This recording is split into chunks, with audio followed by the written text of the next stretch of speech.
Look at that. I'm gonna scoot over. Okay. Hi everybody, welcome back to the channel. It has been some time. So there are two things that I want to do with this video.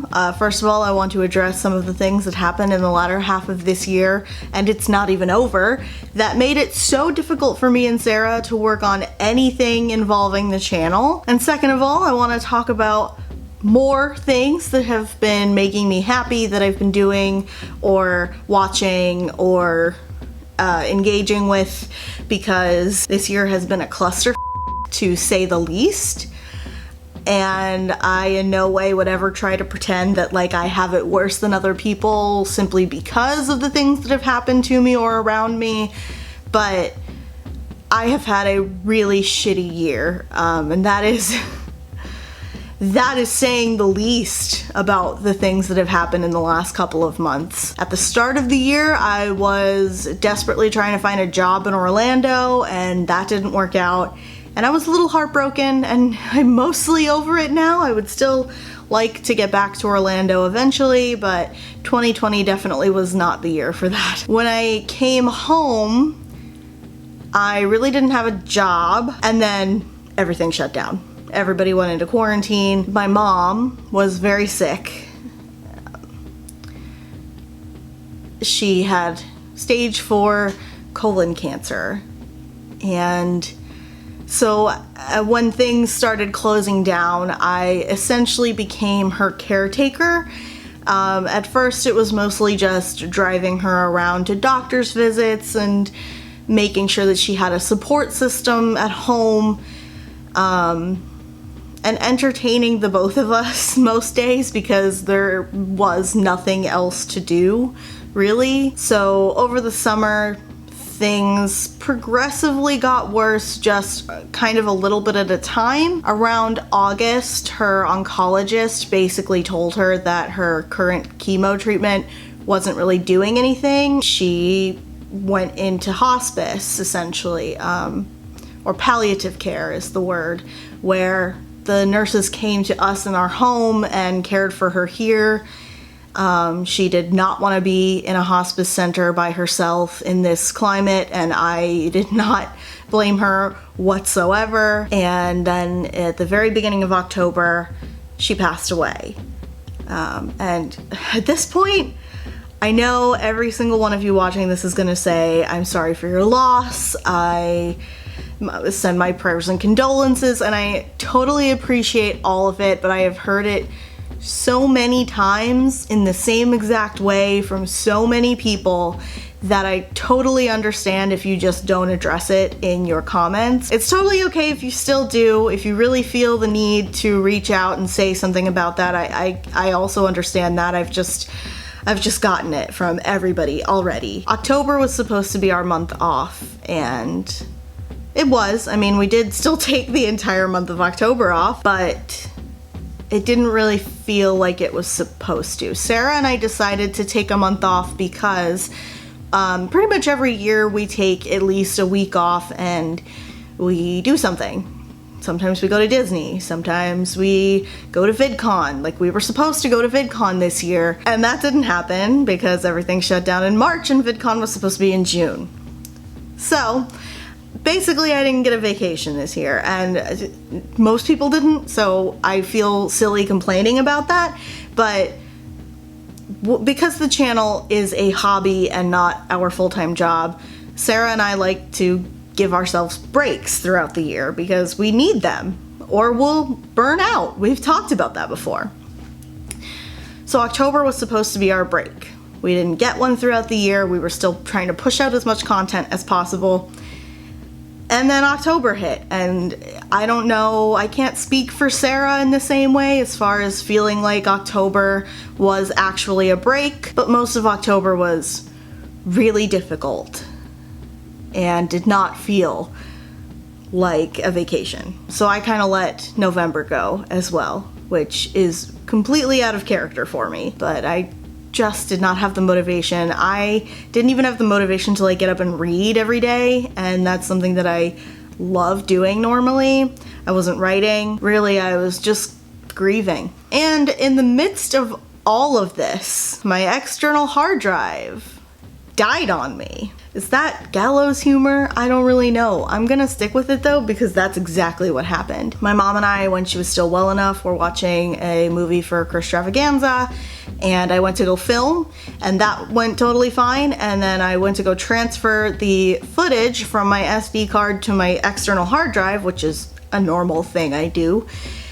And my external hard drive just stopped working. I took it to a couple places to try to, at the very least, get the data back, and the hard drive itself was broken. There also wasn't a guarantee that anybody would be able to retrieve the data if they couldn't fix the device first, and even if they could fix the device, still no guarantee that I would get the data back.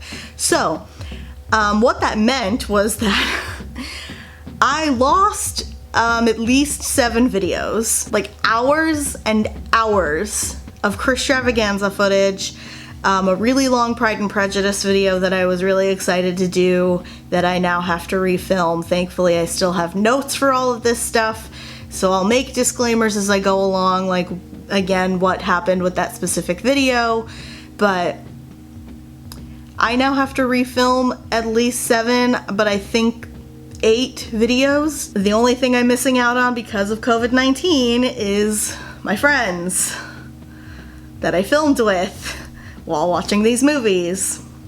Those are the 2 big events that happened that kind of ruined any chance of me getting back to the channel in a timely manner. Timely to me, I guess, because I really feel like anybody else would have taken more time to get back into doing this, especially because it's a hobby and not a job right now. I've got nothing better to do except try to actually get a real job. I may as well. I'm feeling good, better anyway, and I'm feeling ready to get back into it. I've actually thought about filming multiple days in a row. For a while after my hard drive broke, I dreaded the idea of having to reshoot the videos that I lost, but now it kind of feels more like a fun and exciting challenge to try to see how I can make up for the loss of not only the footage, but the other people that were in the videos with me, or, you know, my original thoughts that I had while making those videos. So we'll see how it all turns out. Now that I've gotten through that without crying, it's a good sign, right? I want to talk about things that I've done or engaged with or watched that have made me really happy. I don't want to say it this way, but y'all don't know Sarah the way that I know Sarah, and I can say that with so much confidence. I mean, Sarah and I have been friends for 7 years. What you might not know about Sarah, if you are only a viewer of the channel and not one of our personal friends, is that Sarah is one of the most generous people on the planet. I'm crying thinking about this, okay? She's been there for me for the last 7 years, but definitely in the last 2 months, 3 months, dropped a lot of things to just make sure that I was doing okay. I don't want to get into the specifics, and I also want to stop crying. But Sarah and her girlfriend Michaela, who you have probably seen on the channel at this point, gifted me a Nintendo Switch, which doesn't sound like a lot, but that was supposed to be my birthday present, and they gave it to me basically just to make me feel better. And I hope that doesn't sound blasé, but it did. Like, it has made me feel so much better. And it's not, you know, because I got something expensive that I couldn't buy myself. I really wanted to be able to play Mario Kart with my friends. and then all of a sudden I could. But since then, I have acquired a few games, a handful of games. And some of them I'm just late to, and some of them I discovered on my own, and some I was talked into trying. So here are a few games that I really enjoyed playing that have occupied my time, made me into something of a gamer. I don't really want to claim that though. I won't pretend like I know everything about video games, but I've been playing a lot of Skyrim. Has a lot of Game of Thrones feels for me, and I like that a lot. I became a vampire, you know, fulfilling the wishes of 13-year-old Paige. what could be better? Been playing a good amount of Mario Kart because Michaela and Sarah like to play Mario Kart too. That's always fun. I found a game that was on sale for I think 99 cents when I bought it in the Nintendo eShop called The Lost Light of Sisu, which is a very simple game. It has very simple mechanics. There's not much to like the story or anything other than you're just this little colorful cube on a planet where you just have to go through the level to find these like light bulb orb things. And when you collect all the light bulb orb things, you go to the next level. That's the whole game basically. I like the colors. I actually really like the mechanics. It was a nice, calming challenge. The sound design is really interesting, and the game design I think is pretty interesting too. And like I said, it was only 99 cents when I found it. I think it's only $10 normally, so I think it's worth it at full price. I found a game called Agent A, which is another puzzle game, but it's actually like a mystery puzzle. There's a rogue agent called Ruby LaRouge who you're trying to keep from destroying Agent B. You are Agent A, and you have to put together the different pieces of the puzzle throughout Ruby LaRouge's house. That was a lot of fun, definitely a challenge. And I actually had to like take physical notes to remember certain things in this game. But that was kind of part of the fun of it. I liked it. That one was also on sale, I think for like $2. The art style reminds me a lot of The Incredibles, especially like Incredibles concept art. And I mean, it's a spy game, so there's like Incredibles-esque, James Bond-esque music. There's a cute little cat. It's a fun game. I think it's super worth it. I don't actually remember how much it is normally. Maybe $15, maybe $10. But I think it's worth a try. There's also a demo of this one in the eShop, so you could always try it out before you decide if you want it or not. This one comes with a little bit of backstory. When I was a kid, we would go up to Pennsylvania, where my family's from, and stay with my grandparents. And my grandma had a Super Nintendo with like the big cartridges that you had to like shove into it kind of thing. And we had Super Mario Brothers, which was I think my favorite of the games. My dad and I and my brother would switch off playing Super Mario Brothers, and I was always very bad at it as a child. But if you have a subscription to Nintendo Online, you can download this like app thing that has all kinds of retro Nintendo games, and Super Mario Brothers is one of them. So I have gotten so much better at Super Mario Brothers than I used to be, and I'm very proud of myself. And I guess the most recent one that I've been playing way too much is Legend of Zelda Breath of the Wild, which is a game that I had heard so many people talk about it, you know, how beautiful it is. And there's a Polygon video of Brian David Gilbert eating all of the food that you can make in it. It's a ridiculous and hilarious video, so I highly suggest that. But Breath of the Wild is in fact a gorgeous game. I really enjoy yelling at Link for some reason. Sometimes he just doesn't listen to me, and it just makes me so much happier to just yell at him, you know, I guess.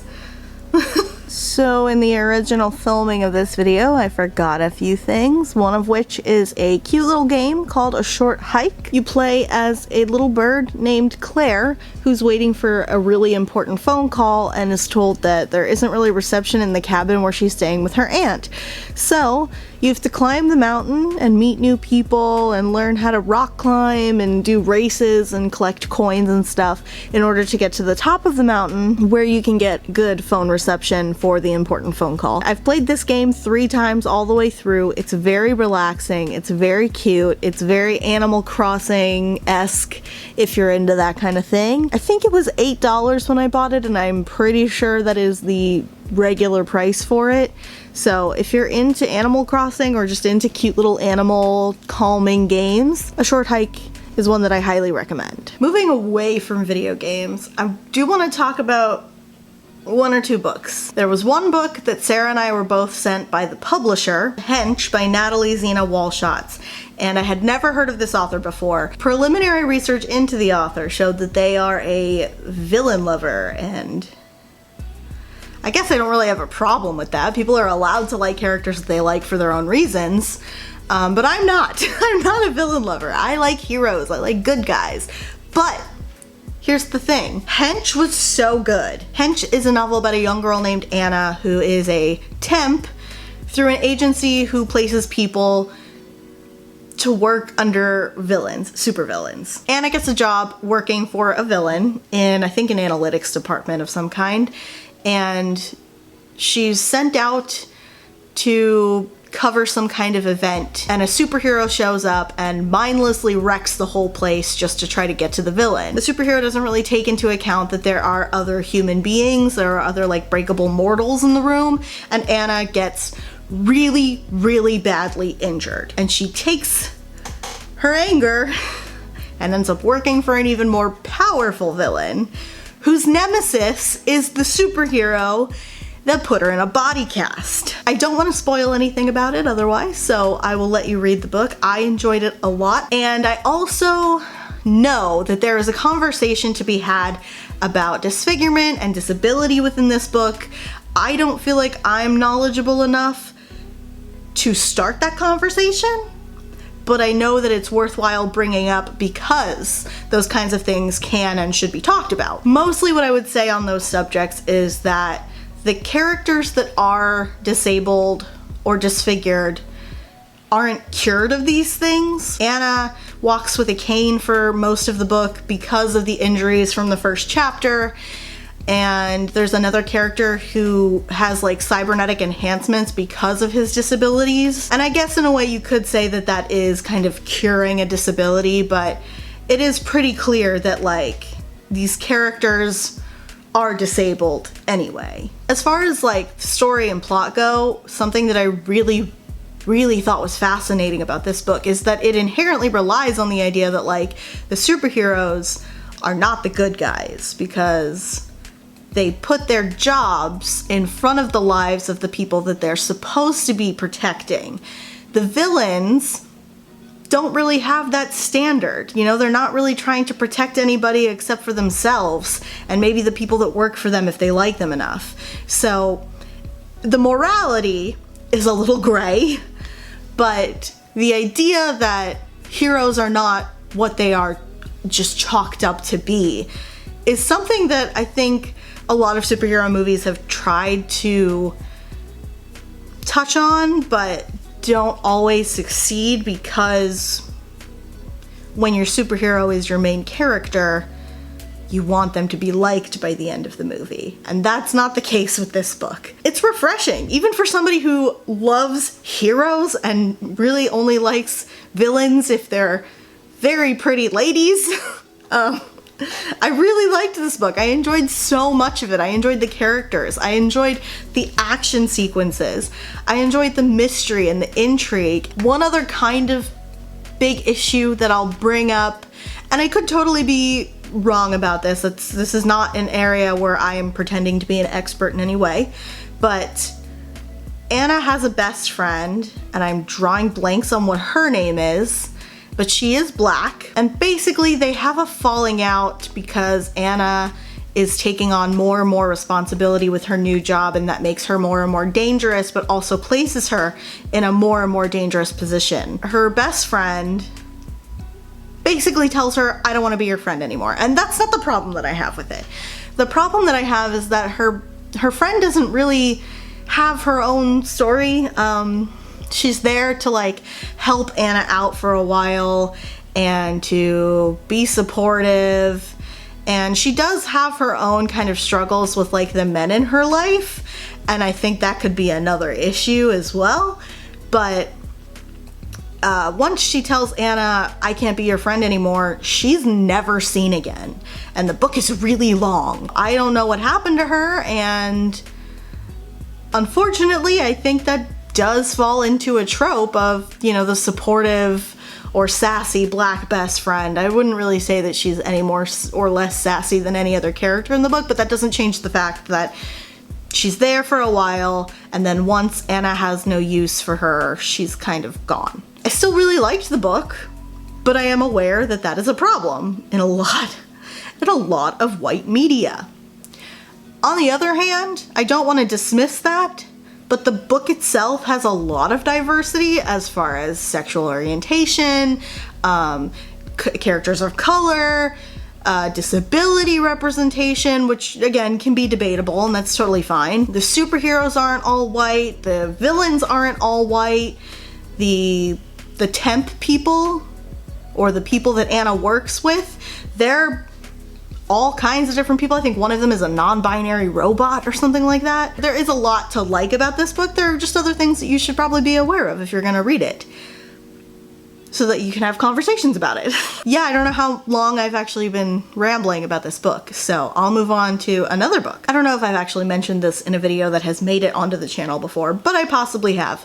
I am writing a queer, modern Pride and Prejudice adaptation. In doing research to be able to write this queer, modern Pride and Prejudice, I've been reading and watching as many versions of Pride and Prejudice as I possibly can. I've talked about Pride, Prejudice, and Other Flavors. That one was so good. But it also has this issue with the book that I'm actually gonna get to right now. I found one called Unmarriageable, which is Pride and Prejudice that takes place in Pakistan. All of the characters are Pakistani, and I think that was really cool. It's written by a Pakistani author, so I was totally into it, and I actually mostly like the book itself. But the main problem that I have with it so far, I haven't actually finished the book, is not actually a problem with the book itself. It's just something that happens in a few adaptations. This is not at all Sonia Kamal's problem. This isn't something that she invented. This is just something that she has done, that at least one other author has done.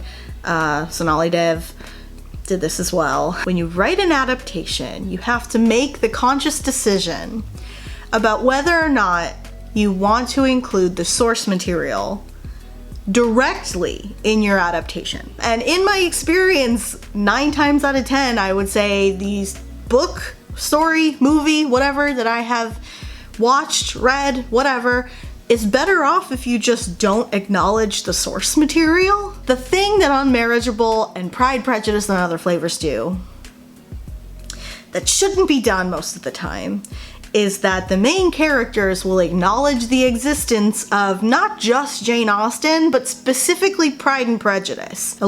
Alice, our Lizzie Bennet character, is an English literature teacher in a school in Pakistan, and she acknowledges that she teaches English literature because of colonialism, and that's cool. I like that aspect of it. The very first chapter opens with her teaching her students about Pride and Prejudice, and then this character has the audacity, chapters later, to tell her friend, Sherry, who's Charlotte, that they are not characters from Pride and Prejudice, regardless of the fact that she has 4 sisters, 2 of which are just silly, one of which is being courted sort of by a rich guy who's super into the sister, who has a jerk of a best friend that keeps talking to her even though she doesn't really understand why, because she really doesn't like him. She has an overbearing mother and a distant father, and her best friend is going to marry her cousin who proposed to her. How does this girl not think that she is Lizzie Bennet?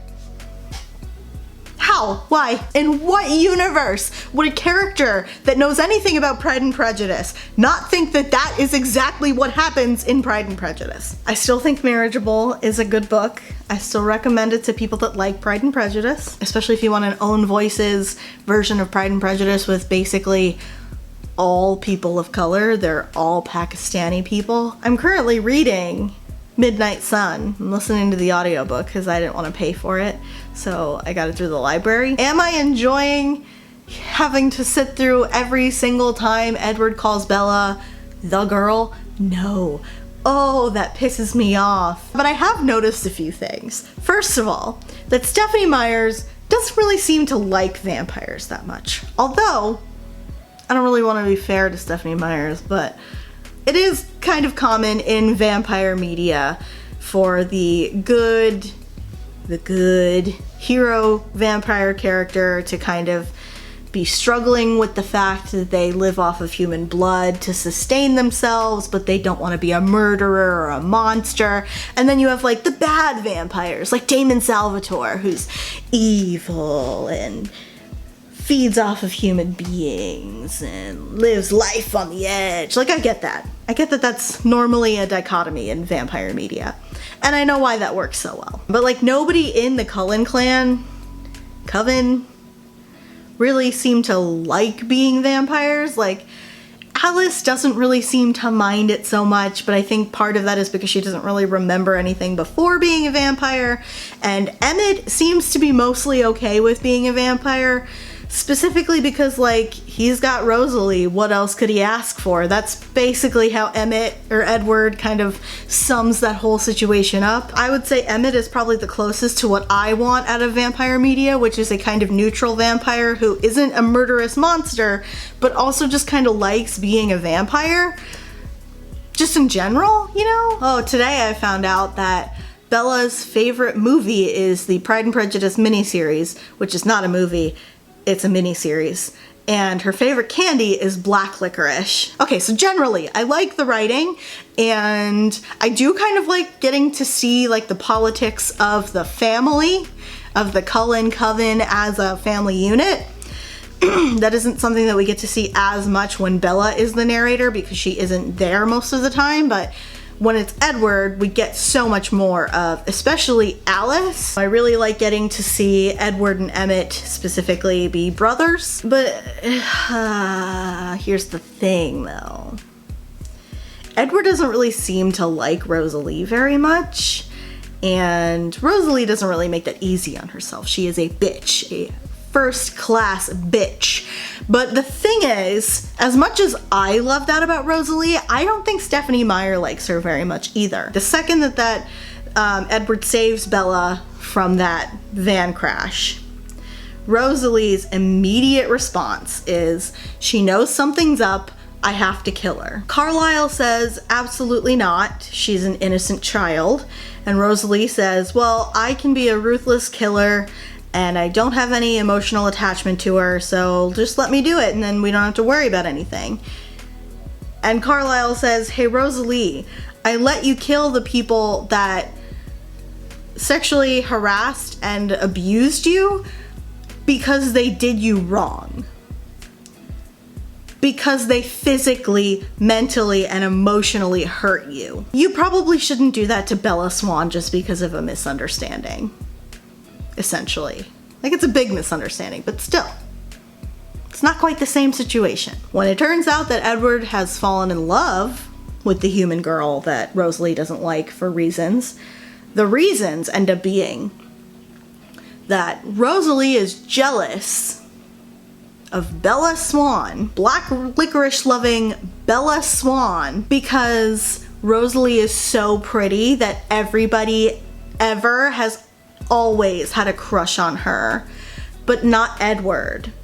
How dare Edward fall in love with a plain human girl who likes black licorice, but not Rosalie Hale. My girl Rosalie deserves so much better. Things that I think would be more interesting than Rosalie is just jealous because Edward didn't ever have a crush on her, regardless of the fact that she and Emmett are literally soulmates,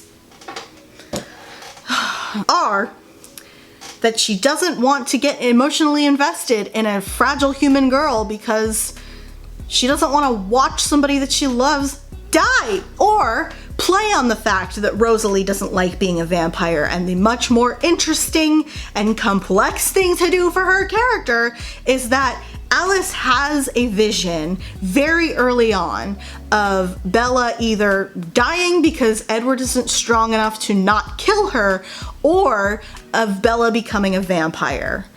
And I think the right way to go about Rosalie hating Bella in this moment is that clearly, like, if Bella becomes a vampire, it will be by Bella's own decision. She knows her family well enough to know that it has to be Bella's decision to become a vampire in order for her to become a vampire. But Rosalie would never choose that for herself. It's stated point blank that she would give up everything, including her soulmate Emmett, to become a human again. So why wouldn't Rosalie just hate Bella, knowing because her sister has the ability to see the future, that Bella will choose to be a vampire, will choose to be the one thing about Rosalie herself that she cannot change, regardless of how much she hates it. Okay, I'm gonna bring my phone out for this because I don't have any one movie that I want to talk about because I've watched a lot of movies this year, but I do have a list on my Letterboxd page, which I'll link below, of all the movies that I've watched this year. I mean, I don't really think this one was that interesting. We watched Don't Look Under the Bed with our little like movie night group, which is me, Sarah, Michaela, and Annie Elaney. And this was Annie's idea to watch Don't Look Under the Bed because they watched it as a kid and loved it, and I thought it was very long and very slow and not scary. And that was the good part, was that it wasn't scary. I rewatched Van Helsing this year for the first time in probably 10 years at least. I liked that movie a lot when I was younger. It came out in 2004, and I think it definitely spurred on my vampire thing, because Dracula and literally all of his brides are so hot. We also watched The Old Guard. That was months ago, but we watched The Old Guard, which is a Netflix movie about a group of immortal people who are running from the CIA, and it's gay. It's so queer.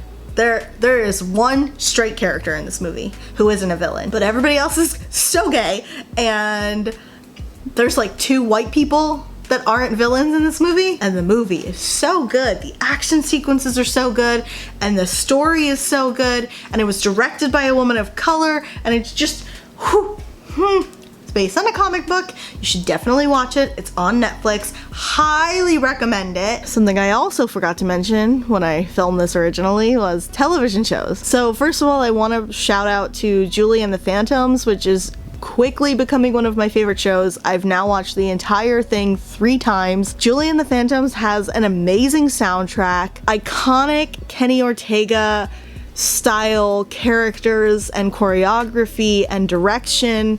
It's just a genuine joy of a show, and it's so good. I love all of the characters. There's not a single toxic boy on this show except for the villain, and he's the villain, so take that as you will. Highly recommend Julie and the Phantoms. Sarah and Michaela also got me into 2 shows. One is The Owl House, and the first season is currently available on Disney+. And it's about a young girl named Luz who inadvertently gets stuck in a fantasy world while she's trying to run away from her personal reality. And she meets a witch named Ida the Owl Lady, who she then convinces to teach her magic. Ida lives with a little demon whose name is King, which is short for King of the Demons, and I think King is probably my favorite character, and he's also played by Alex Hirsch, so if you're a fan of Gravity Falls or Alex Hirsch, you will love The Owl House. Guaranteed. The other show that Sarah and Michaela got me into is The Magic of Disney's Animal Kingdom, which is a Nat Geo documentary also on Disney+. And it basically just explores the lives of the animals that live at Animal Kingdom and occasionally Epcot at the Seas. And it's just really cute. I just really like animals, and to see how excited and dedicated to their jobs the cast members are when it comes to taking care of and making sure those animals are thriving is just renews a certain sense of humanity in me, and I just love it so much. It's a great joy, and Josh Gad narrates it and has the best time reading the weird euphemisms that are either written for him or he ad-libs. And the last show that I want to talk about really briefly is Schitt's Creek. It's just, I rewatched it recently. It's another one that brings me a lot of joy and hopefulness, and the first season is very weird, but I urge you, if you haven't already watched the whole show, to power through the first season, make it to the second season. David and Patrick alone are so worth it, and so is Stevie. And it's really just about a rich family who loses all of their money, and basically their only asset that is left to them is a town called Schitt's Creek, and they have to go live in the motel in the town. And they learn a lot, and it's really just a wonderful show once you get past the first season. It was created by Dan Levy, who plays David Rose and is Eugene Levy's son, if you couldn't tell by the shape of their eyebrows. I mean, I wouldn't watch it a second time through if I didn't thoroughly enjoy the experience of it, so I definitely suggest this as well. Okay, I have gone over quite a few things today. So, in order to not overwhelm you or me, thank you so much for watching this video. If you liked it, please click the bell below so you don't miss any of our future videos. And if you've read or watched or listened to any of the things that I've talked about, go ahead and let me know in the comments. I definitely miss engaging with you guys. If you're not already subscribed to The Princess and the Scrivener, please do so down below as well, especially if you'd like to see more videos on Disney, intersectional feminism, pop culture critiques, and more. I do want to say one more thing, that like, this doesn't necessarily mean that we're coming back regularly yet. I don't really know what Sarah's plan is, or if she has one. My goal is to try to start reshooting my videos that I lost, but we'll see how that goes. So if I don't see you regularly before the end of the year, happy holidays, happy late Halloween, happy Hanukkah, Merry Christmas, happy Kwanzaa, whatever you celebrate, happy New Year, happy birthday to me at that point. One of us will see you real soon, I hope.